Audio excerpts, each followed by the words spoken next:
آج کے خطبہ جمعۃ المبارک میں ہم قربانی اور اس سے متعلقہ کچھ احکام وہ بیان کریں گے، وہ احکام بیان کریں گے جن کا تعلق قربانی کے خریدنے سے ہے، قربانی کے ذبح کرنے سے، اور آگے گوشت کے معاملات یہ وہ سارے وہ انشاءاللہ العزیز آئندہ جمعہ بیان ہوگا۔ قربانی جسے ہم اپنے لفظ زبان میں قربانی کہتے ہیں، یہ کیا ہے؟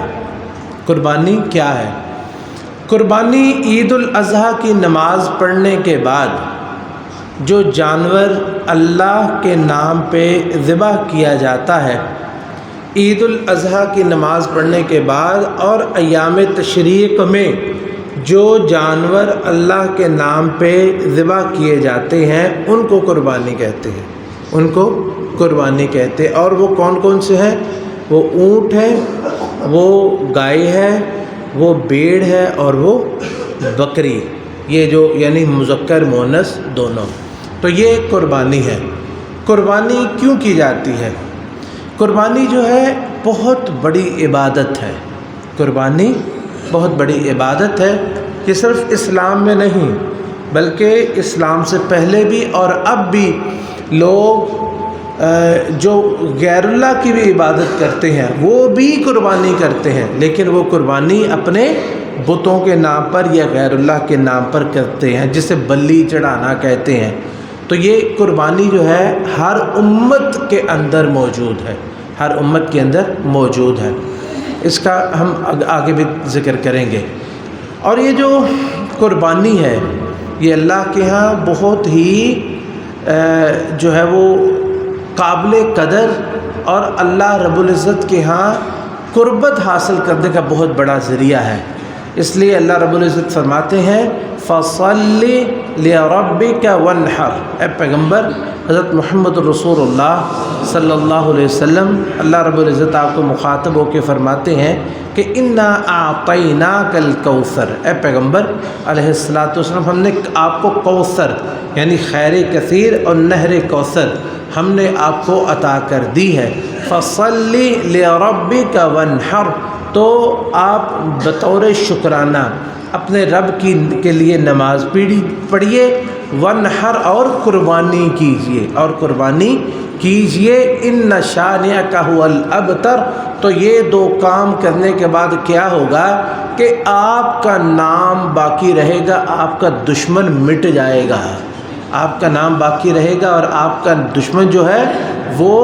بے نام ہو جائے گا، مٹ جائے گا، بدنام ہو جائے گا، ختم ہو جائے گا۔ تو یہ جو ہے وہ وَانْحَرْ، اس کی تفسیر میں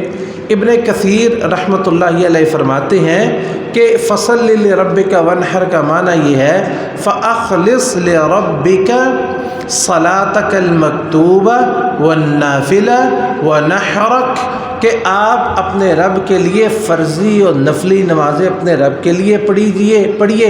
اور پورے خلوص کے ساتھ، اور اسی طرح قربانی جو ہے وہ پورے خلوص کے ساتھ اپنے رب کے لیے کیجئے، وحدہ لا شریک لہ، جس کے ساتھ جو اکیلا ہے، جس کا کوئی شریک نہیں ہے، اور اسی کے نام پر صرف اور صرف قربانی کیجئے۔ یہ قربانی جو ہے یہ توحید کی بہت بڑی علامت ہے اور اسلام کے شعائر میں سے ایک بہت بڑا شعار ہے، جو قربانی جو ہے یہ اس بہت بڑا شعار ہے۔ تو اس لیے اللہ تعالیٰ نے قرآن مجید میں نبی کریم صلی اللہ علیہ وسلم کو حکم دیا کہ قُلْ إِنَّ صَلَاتِي وَنُسُكِي وَمَحْيَايَ وَمَمَاتِي لِلَّهِ رَبِّ الْعَالَمِينَ، کہ اے پیغمبر آپ یہ کہیے اپنے رب کے سامنے کہ اے اللہ، میری نماز، میری نسک، میری قربانی، نسک سے مراد قربانی، ان صلاتی و نسکی و محیای و مماتی، اور میری زندگی اور میری موت للہ رب العالمین، صرف اللہ رب العالمین کے لیے ہے۔ اور رسول اللہ صلی اللہ علیہ وسلم نے فرمایا من ذبح قبل الصلاۃ فانما ذبح لنفسه، جس نے قربانی نماز سے پہلے ذبح کر لی اس نے اپنے لیے کی، ومن ذبح بعد الصلاۃ فقد تم نسکہ، جس نے نماز عید کے بعد قربانی کی تو اس کی قربانی مکمل ہوئی ہے۔ وَأَصَابَ سُنَّةَ الْمُسْلِمِينَ، اور وہ مسلمانوں کی سنت کو پہنچ گیا، یعنی اس نے مسلمانوں کی سنت کے مطابق کام کیا۔ اس کا کیا مطلب ہے کہ جو ہم بیان کرنا چاہتے ہیں وہ یہ ہے کہ قربانی جو ہے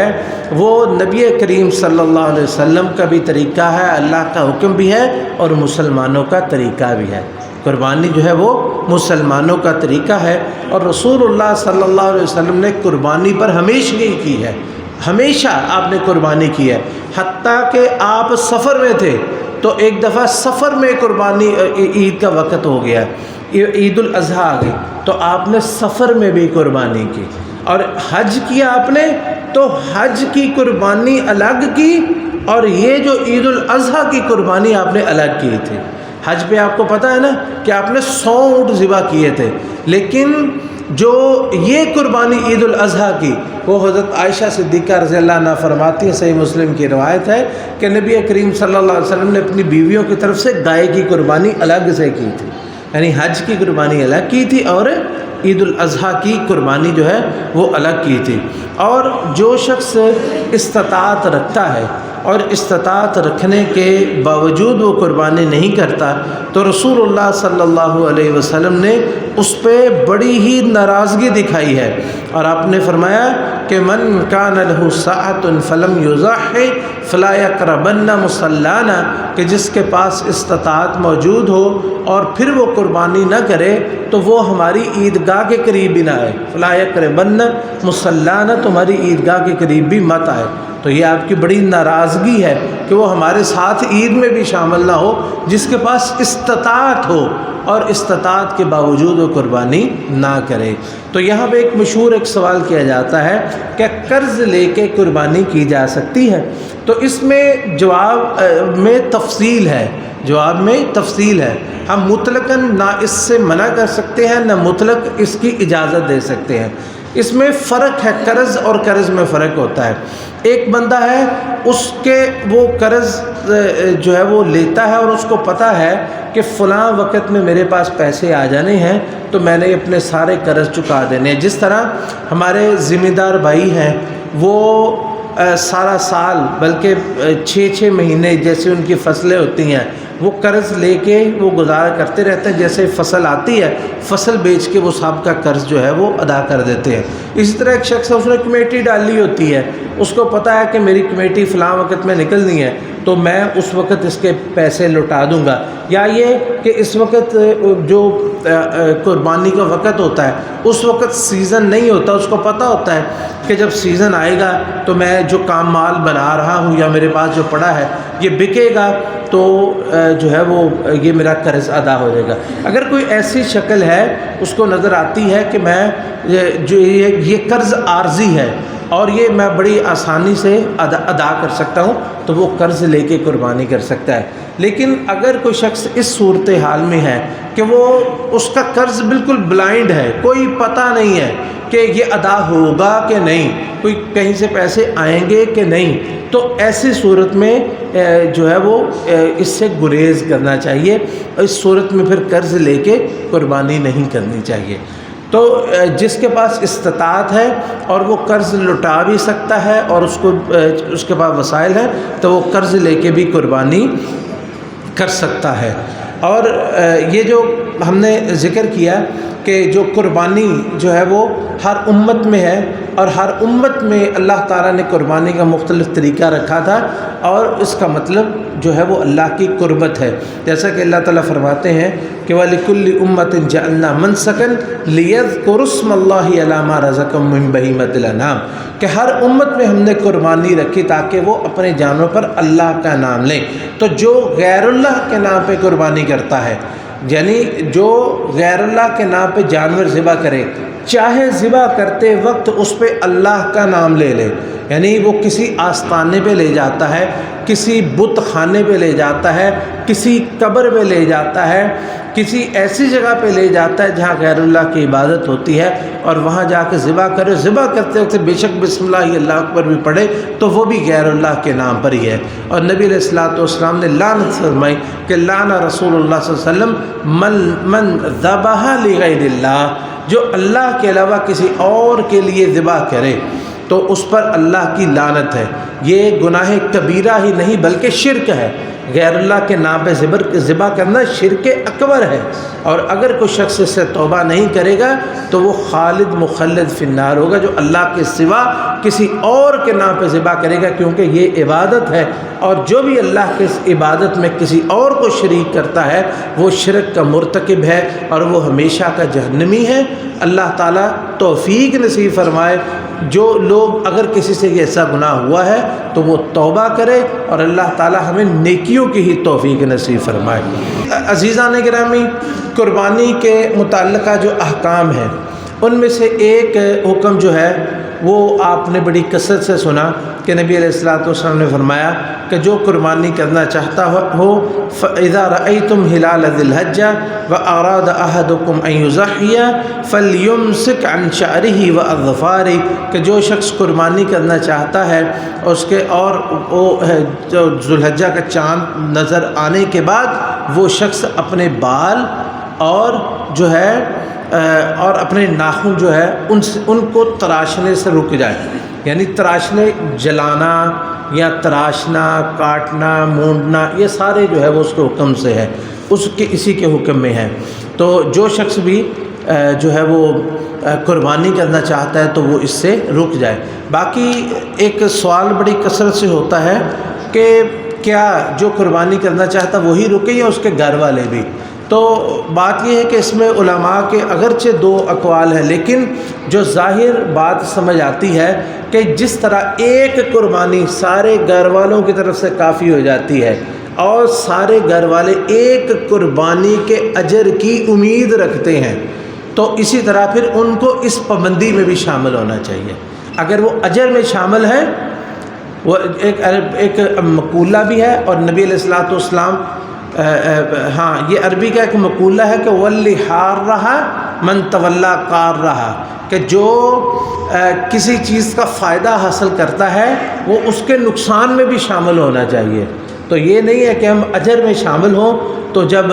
پابندی کی باری آئے تو ہم اس وقت کہیں جی ہم یہ پابندی نہیں کریں گے، اس لیے خود بھی پابندی کرنی چاہیے۔ بعض صحابہ سے بھی ثابت ہے، جیسے کہ عبداللہ بن عمر رضی اللہ تعالیٰ عنہ اور دوسرے، کہ وہ اس کی پابندی کروایا کرتے تھے اپنے بچوں کو۔ تو اس لیے ہمیں چاہیے کہ ہم جو قربانی کرتا ہے وہ اور اس کے گھر والے اور بچے جو ہیں ان کو بھی اس پابندی میں شامل کرنا چاہیے۔ عزیزان گرامی، یہاں ضمناً بلکہ ضمناً کیا اصالتاً ہی ایک بات قربانی کے سلسلے میں آتی ہے۔ آپ لوگوں نے سنا ہوگا کہ حضرت ابراہیم علیہ السلام جس وقت اسماعیل علیہ السلام اپنے بیٹے کی قربانی کے لیے جا رہے تھے ان کو لے کے، تو شیطان ان کے آڑے آیا اور اس نے کہا دیکھو جی کوئی اپنے بچے کو بھی ذبح کرتا ہے۔ تو ابراہیم علیہ السلام نے اسے کینکریاں ماری 1 2 3 مقامات پہ۔ تو اس کا مقصد کیا تھا کہ وہ آپ کو قربانی سے روک دیں، وہ کو قربانی سے روک دیں، حالانکہ وہ قربانی جو ہے وہ اپنے بیٹے کی تھی۔ تو آج بھی شیطان کی اولاد، آج بھی جیسے ہی عید الاضحیٰ کا چاند نظر آتا ہے وہ اپنی بلوں سے نکل جاتی ہے، پھر ان کو معاشرے میں غریب لوگ نظر آنا شروع ہو جاتے ہیں، نادار نظر آنا شروع ہو جاتے ہیں، ان کو وہ بچیاں بھی دکھائی دینا شروع ہو جاتی ہیں جن کی شادیاں نہیں ہوئیں، ان کو وہ بیمار بھی نظر آنا شروع ہو جاتے ہیں جن کو دوائی کی ضرورت ہے۔ تو جناب وہ کئی لوگ کیا کہتے ہیں جی، بڑے بڑے سمجھدار اپنی طرف سے اپنے آپ کو سمجھنے والے، میں قربانی کے پیسے لے کے نکلا، مجھے ایک غریب آدمی نظر آیا، میں نے اس کو پیسے دے دیے، میں نے کہا قربانی سے یہ اچھی میری قربانی ہے، میں قربانی نہیں کروں گا، میں نے پانی کا کولر لگوا دیا ہے، یہ قربانی سے افضل ہے، اور میں قربانی نہیں کروں گا کیونکہ ایک بچی تھی اس کی شادی ہونے والی تھی، میں نے قربانی کے پیسے اس کو دے دیے۔ تو یہ سارا زور ان کا آ جا کے قربانی پہ جو ہے وہ نکلتا ہے۔ آپ ان لوگوں سے کبھی نہیں سنیں گے۔ بسنت کا موقع آیا تو ہم یہ کہ کبھی یہ کہیں نہیں، کبھی یہ نہیں بسنت کے موقع پہ کہیں گے کہ آپ لوگ جو بسنت پہ پیسے خرچ کرتے ہو یہ کسی بچی کی شادی کروا دو، کسی نادار غریب مزدور کے گھر میں دے دو، کسی کو جنریٹر لگوا دو، کسی کو یو پی ایس لگوا دو، کسی کو پنکھا لگوا دو، کسی کی دوائی لے دو۔ اسی طرح ہر سال جیسے ہی اس سال کی ابتدا ہوتی ہے کروڑوں روپے لوگ جو ہے، بلکہ پوری دنیا میں اگر دیکھا جائے تو اربوں روپے دیکھا جائے تو اربوں روپے صرف آتش بازی پہ لگا دیتے ہیں، جس سے نہ کسی غریب کا پیٹ بھرتا ہے، نہ کسی جلانے والے کو اس کا ایک ذرہ بھر بھی فائدہ ہوتا ہے۔ صرف یہ آسمان پہ کچھ روشنیاں بکھیر کے اربوں روپے جو ہے وہ جسے کہتے ہیں نا جلا دیتے ہیں اور اجاڑ دیتے ہیں۔ اس وقت ان کو یہ بات یاد نہیں آتی، اور نہ ان کو شادی بیاہ ہوتے ہیں ہمارے معاشرے میں، اور ایسے لوگ جو باتیں کرنے والے ان کی شادیاں مہینہ پہلے شروع ہو جاتی ہیں، اور کون کون سی شادی کی رسمیں ہیں جو یہ لوگ ادا نہیں کرتے، اور کتنے دن پہلے کبھی تیل، کبھی مایوں، کبھی پتہ نہیں یہ مہندی ہو گئی، اور پھر بارات آ گئی، اور پھر ولیمہ ہو گیا، اور پھر جوتا چھپائی کی رسم، پھر دودھ پلائی کی رسم، پھر وہ اتنا پیسہ یہ اجاڑتے ہیں، وہاں پہ ان کو یہ ساری باتیں یاد نہیں آتی۔ ان کو یاد آئیں گی یہ باتیں ساری یہ نیکیاں یاد آئیں گی قربانی کے وقت میں یاد آئیں گی، یا حج اور عمرہ کے موقع پہ نظر آئیں گی،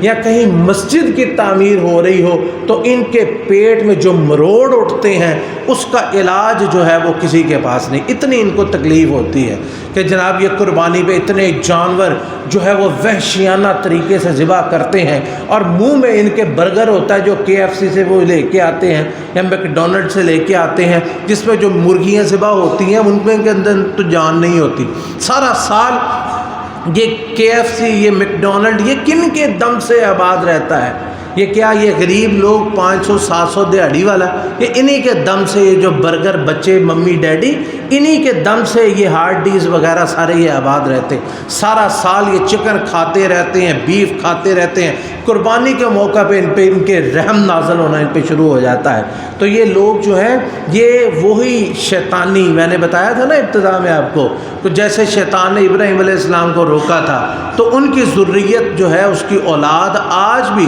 لوگوں کو قربانی سے روکنے کے لیے ایسی باتیں کرتی ہیں، ایسی حرکتیں کرتی ہیں۔ اس لیے ان کی باتوں پہ دھیان نہ دیں، بلکہ قربانی جو رسول اللہ صلی اللہ علیہ وسلم کا طریقہ ہے، جو سب انبیاء کا طریقہ ہے اور سنت المسلمین ہے، اس پہ توجہ رکھیں۔ قربانی کے مسائل میں سے ایک مسئلہ، بڑا مسئلہ جو ہے وہ جانور کی عمر کا ہوتا ہے۔ یہ ہر سال بیان ہوتا ہے، اور اس میں جو ہے وہ یاد دہانی کے لیے دوبارہ یاد کرواتے ہیں کہ